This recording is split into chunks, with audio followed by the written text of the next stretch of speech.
ఉన్నదేంటి మీరు కూర్చోబెట్టి స్మగ్లింగ్ చేయడానిక seize the ship any pressure comes from central government. నమస్తే మామ.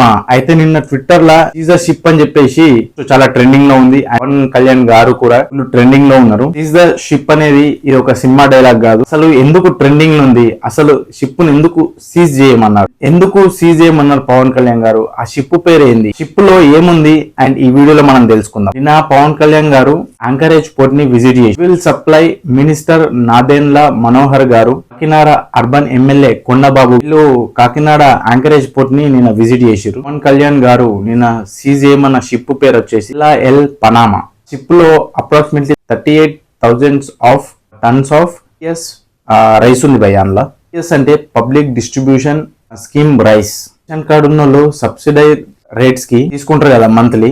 రైస్ ని ఈడ జనాలకి సప్లై చేయకుండా ఇల్లీగల్ గా ఆఫ్రికాకి పంపిస్తున్నారు అన్నమాట, ప్రాఫిట్ చేసుకుందామని. ఇది పెద్ద స్కామ్. షిప్ ఎవరిదో, ఆ కన్సైన్మెంట్ ఎవరిదో తెలుసుకొని వాళ్ళకు పనిష్మెంట్ ఇవ్వాలని చెప్పేసి అన్నారు మన పవన్ కళ్యాణ్ గారు. రైస్ ని ఇల్లీగల్ గా ట్రాన్స్ఫర్ చేస్తేనే మనం ఆపలేకపోతున్నాం, ఇంకా టెర్రరిస్ట్లను ఏం ఆపుతాం చెప్పు. ఇది national security issue. Port security కూడా చాలా వీక్ గా ఉన్నది అని అన్నారు. పెద్ద పోర్ట్ కి ఓన్లీ 16 మెంబర్స్ ఆ సెక్యూరిటీ లెక్క ఆఫీసర్స్. ప్రస్తుతానికైతే సీజ్ ద షిప్ అని చెప్పేసి అన్నారు. దీని నుంచి ఎంత ప్రెజర్ వచ్చినా నేను చూసుకుంటా అని చెప్పేసి అన్నారు మన పవన్ కళ్యాణ్ గారు. ఫ్యూచర్ లో సెక్యూరిటీని ఎట్లా పెంచాలో దాని గురించి అసెంబ్లీలో డిస్కస్ కూడా చేస్తానన్నారు మన పవన్ కళ్యాణ్ గారు. ఇది మా సీజర్ షిప్ వెనుక ఉన్న మ్యాటరు.